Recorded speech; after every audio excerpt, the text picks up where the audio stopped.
ఓం శ్రీ సాయి నాథాయ నమః. శ్రీ సాయిబాబా జీవిత చరిత్రము 4వ అధ్యాయము. యోగీశ్వరుల కర్తవ్యము, షిరిడీ పుణ్యక్షేత్రము, సాయిబాబా యొక్క రూపురేఖలు, గౌలిబువా గారి వాక్కు, విఠల్ దర్శనము, క్షీరసాగరుని కథ, దాసగను ప్రయాగ స్నానము, సాయిబాబా అయోని సంభవము, షిరిడీకి వారి మొదటి రాక, 3 బసలు. యోగీశ్వరుల కర్తవ్యము.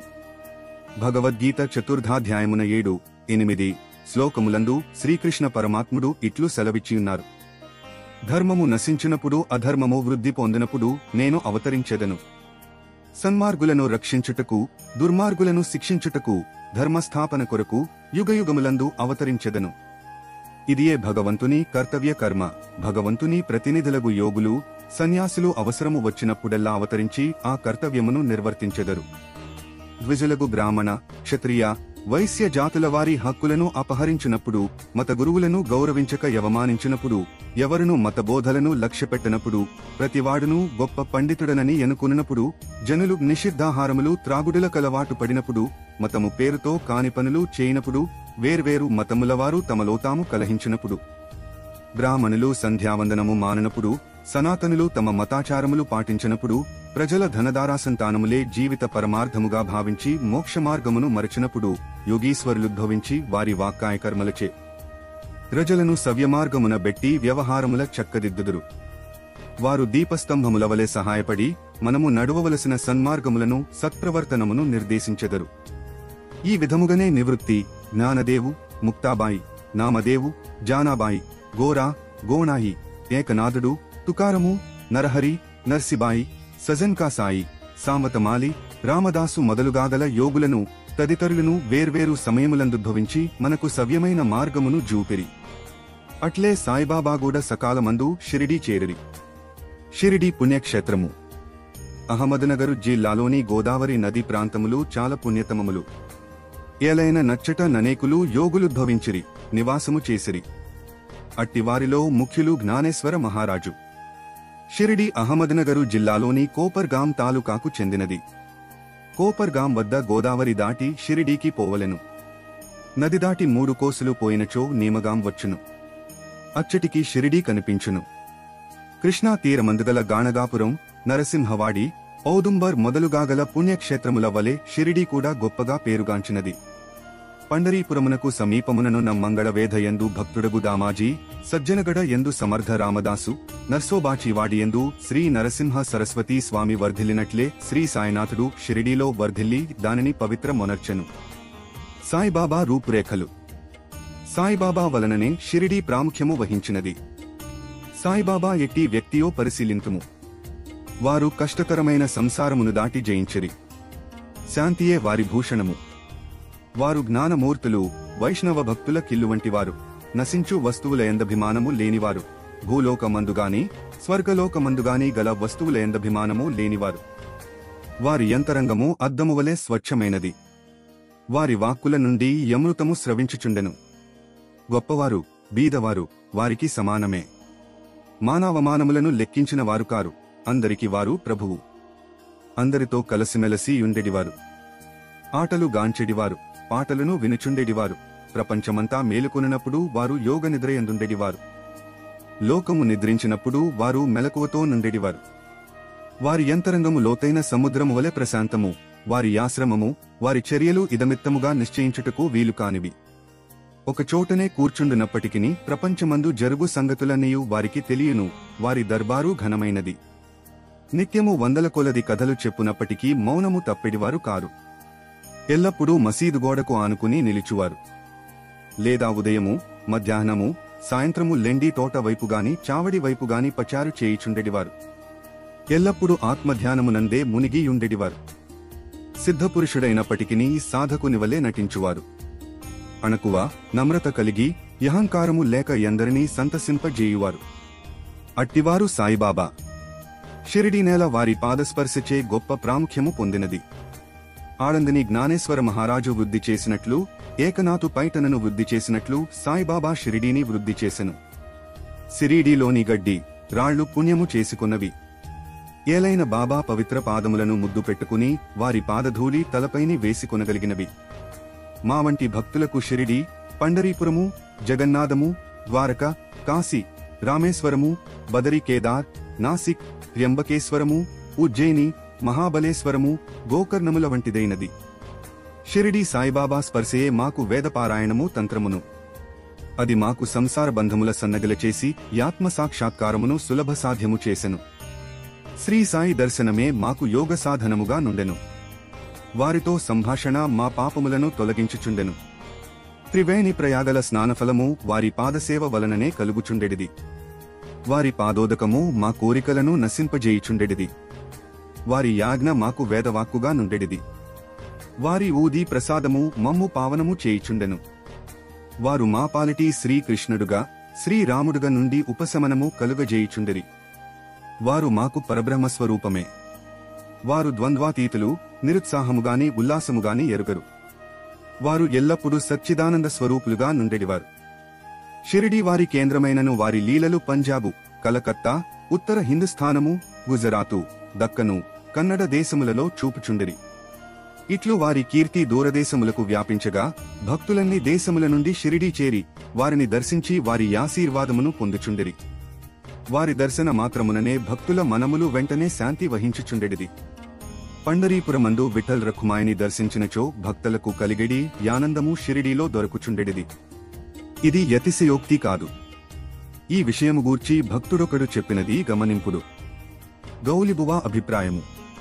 95 సంవత్సరములు వయస్సుగల గౌలిబువయ్యను వృద్ధ భక్తుడొకడు పండరీయాత్ర ప్రతి సంవత్సరము చేయువాడు. 8 మాసములు పండరీపురమందును, మిగతా 4 మాసములు ఆషాఢము మొదలు కార్తీకము వరకు గంగానది యొడ్డునను ఉండెడివాడు. సామాను మోయిటకొక గాడిదను, తోడుగా నొక శిష్యుని తీసుకుని పోవువాడు. ప్రతి సంవత్సరము పండరీయాత్ర చేసుకుని షిరిడీ సాయిబాబా దర్శనమునకే వచ్చెడివాడు. అతడు బాబాను మిగుల ప్రేమించువాడు. అతడు బాబా వైపు చూచి ఇట్లనెను: వీరు పండరీనాథుని అవతారమే.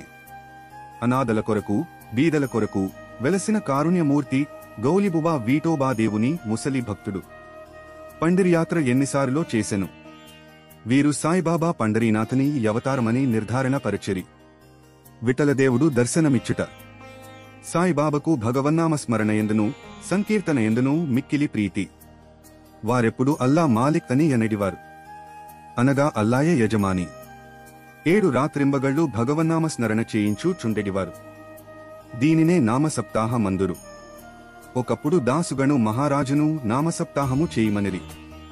సప్తాహము ముగియునాడు విఠల్ దర్శనము కలుగునని వాగ్దానమిచ్చినచో నామ సప్తాహమును సలిపెదనని దాసుగణు జవాబిచ్చెను. బాబా తన గుండెపై చేయివేసి తప్పనిసరిగా దర్శనమిచ్చును గాని భక్తుడు భక్తి ప్రేమలతో నుండవలెను. డాకూరునాథ్ యొక్క డాకూరు పట్టణము, విఠల్ యొక్క పండరీపురము, శ్రీకృష్ణుని ద్వారకా పట్టణము ఇక్కడనే యనగా షిరిడీలోనే యున్నవి. ఎవరునూ ద్వారకకు పోవలసిన అవసరము లేదు. విఠలుడు ఇక్కడనే యున్నాడు. భక్తుడు భక్తి ప్రేమలతో కీర్తించినప్పుడు విఠలుడిక్కడనే అవతరించును అనెను. సప్తాహము ముగిసిన పిమ్మట విఠలుడి క్రింది విధముగా దర్శనమిచ్చెను. స్నానాంతరము కాకాసాహెబు దీక్షిత్ ధ్యానములో మునిగినప్పుడు విఠలుడు వారికి గాన్పించెను. కాకా మధ్యాహ్న హారతి కొరకు బాబా యొద్దకు పోగా తేటతెల్లముగా బాబా ఇట్లడిగెను: విఠలు పాటీలు వచ్చినాడా? నీవు వానిని జూచితివా? వాడు మిక్కిలి పారుబోతు. వానిని దృఢముగా పట్టుము. ఏమాత్రము అజాగ్రత్తగనున్నను తప్పించుకుని పారిపోవును. ఇది ఉదయము జరిగెను. మధ్యాహ్నము ఎవడో పటముల నమ్మువాడు 25-30 విఠోబా ఫోటోలను అమ్మకమునకు తెచ్చెను.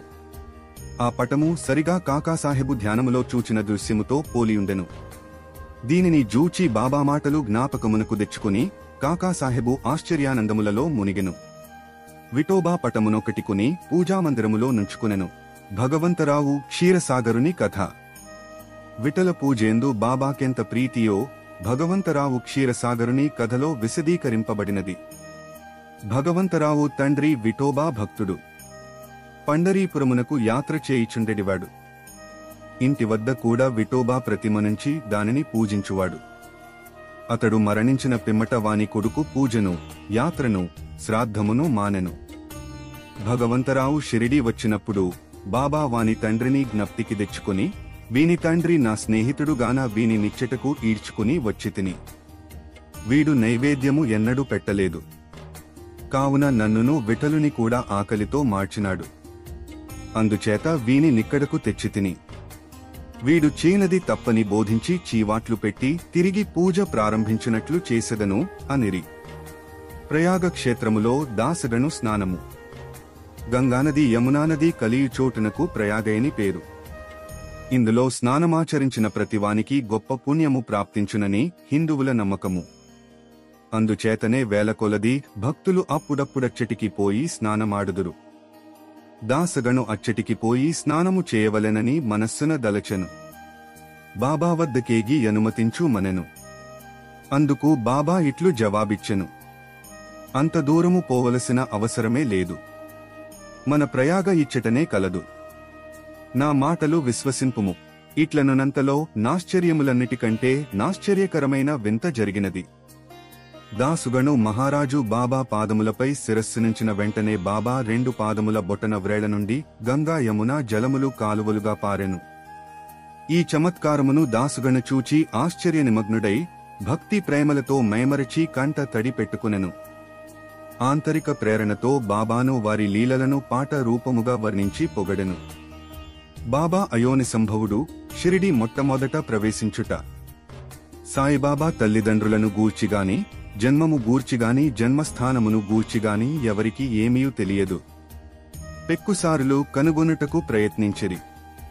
పెక్కుసారులీ విషయము బాబాను ప్రశ్నించిరిగాని ఎట్టి సమాధానముగాని సమాచారముగాని పొందకుండిరి. నామదేవు, కబీరు సామాన్య మానవులవలే జన్మించి ఉండలేదు.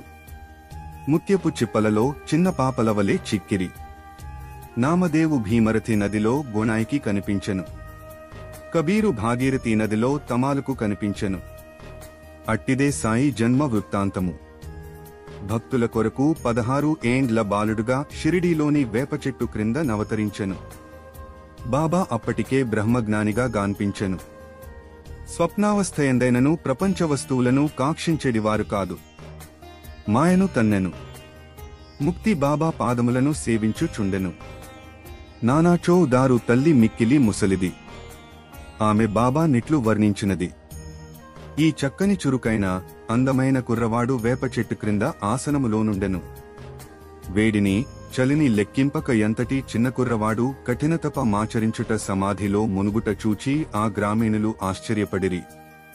పగలు ఎవరితో కలిసెడివాడు కాదు. రాత్రి ఎందెవరికి భయపడువాడు కాడు. చూచిన వారాశ్చర్య నిమగ్నులై ఈ చిన్న కుర్రవాడెక్కడ నుండి వచ్చినాడని ఎడుగసాగిరి. అతని రూపు ముఖలక్షణములు చాలా అందముగా నుండెను. ఒక్కసారి చూచిన వారెల్లరూ ముగ్ధులగుచుండిరి. ఆయన ఎవరింటికి పోకుండెను. ఎల్లప్పుడూ వేప చెట్టు క్రిందనే కూర్చోనువాడు. పైకి చిన్న బాలునివలే గాన్పించినప్పటికినీ చేతలను బట్టి చూడగా నిజముగా మహానుభావుడే. నిర్వ్యామోహము రూపుదాల్చిన యాతని గూర్చి ఎవరికి నేమి తెలియకుండెను. ఒకనాడు ఖండోబా దేవుడొకని నావేశించగా నీబాలుడెవడై యుండునని ప్రశ్నించిరి. వాని తల్లిదండ్రులెవరిని అడిగిరి. ఎచ్చటి నుండి వచ్చినాడని అడిగిరి. ఖండోబా దేవుడొక స్థలమును చూపి గడ్డపారను దీసుకుని వచ్చి ఎచ్చట త్రవ్వమనెను. అట్లు త్రవ్వగా నిటుకలు వాని దిగువ వెడల్పు రాయి ఒకటి గాన్పించెను. అచ్చట 4 దీపములు వెలుగుచుండెను. ఆ సందు ద్వారా పోగా నొక భూగృహము కాన్పించెను. అందులో గోముఖ నిర్మాణములు, కయ్యబల్లలు, జపమాలలు గాన్పించెను. ఈ బాలుడచ్చట 12 సంవత్సరములు తపస్సు నభ్యసించెనని ఖండోబా చెప్పెను. పిమ్మట కుడ్లవాని నీ విషయము ప్రశ్నించగా వారలను మరపించుచు అది తన గురుస్థానమనియు వారి సమాధి ఎచ్చట గలదు గావున దానిని గాపాడవలెననియు చెప్పెను. వెంటనే దాని నెప్పటివలే మూసివేసిరి. అశ్వత్థ, ఉదుంబర వృక్షములవలె నీ వేప చెట్టును పవిత్రముగా చూచుకొనుచు బాబా ప్రేమించువారు. షిరిడీలోని భక్తులు మహాసాపతియు దీనిని బాబా యొక్క గురువుగారి సమాధి స్థానమని భావించి సాష్టాంగ నమస్కారములు చేసెదరు. 3 బసలు. వేప చెట్టును దాని చుట్టూనున్న స్థలమును హరివినాయక సాటే అనువాడుకుని సాటెవాడ ఎను పెద్ద వసతిని గట్టించెను. అప్పట్లో షిరిడీకి పోయిన భక్తమండలి కిది ఒక్కటియే నివాస స్థలము. వేప చెట్టు చుట్టూ అరుగు ఎత్తుగా కట్టిరి. మెట్లు కట్టిరి. మెట్ల దిగువన నొక గూడు వంటిది గలదు. భక్తులు మండపముపై నుత్తరముఖముగా కూర్చొనెదరు. ఎవరిచ్చట గురువారము శుక్రవారము ధూపము వేయుదురో వారు బాబా కృప వల్ల సంతోషముతో నుండెదరు. ఈ వాడ చాలా పురాతనమైనది కావున మరామత్తునకు సిద్ధముగా నుండెను. తగిన మార్పులు మరామత్తులు సంస్థానము వారు చేసిరి. కొన్ని సంవత్సరముల పిమ్మట ఇంకొకటి దీక్షిత్ వాడాయను పేరుతో కట్టిరి. న్యాయవాది కాకాసాహెబు దీక్షిత్ ఇంగ్లండుకు బోయెను. అచ్చట రైలు ప్రమాదమున కాలుకుంటుపడెను. అది ఎంత ప్రయత్నించిననూ బాగు కాలేదు. తన స్నేహితుడగు నానా సాహెబు చాందోర్కరు షిరిడీ సాయిబాబాను దర్శించమని సలహా ఇచ్చెను. 1909వ సంవత్సరమున కాక బాబా వద్దకు బోయి కాలు కుంటితనము కన్న తన మనస్సులోని కుంటితనమును తీసివేయుమని బాబాను ప్రార్థించెను. బాబా దర్శన మాత్రమున అమితానందభరితుడే షిరిడీలో నివసించుటకు నిశ్చయించుకునెను. తన కొరకును ఇతర భక్తులకును పనికి వచ్చినట్లు ఒక వాడను నిర్మించెను. 10-12-1910వ తారీఖున ఈ వాడ కట్టుటకు పునాది వేసిరి. ఆనాడే 2 ముఖ్యమైన సంఘటనలు జరిగెను.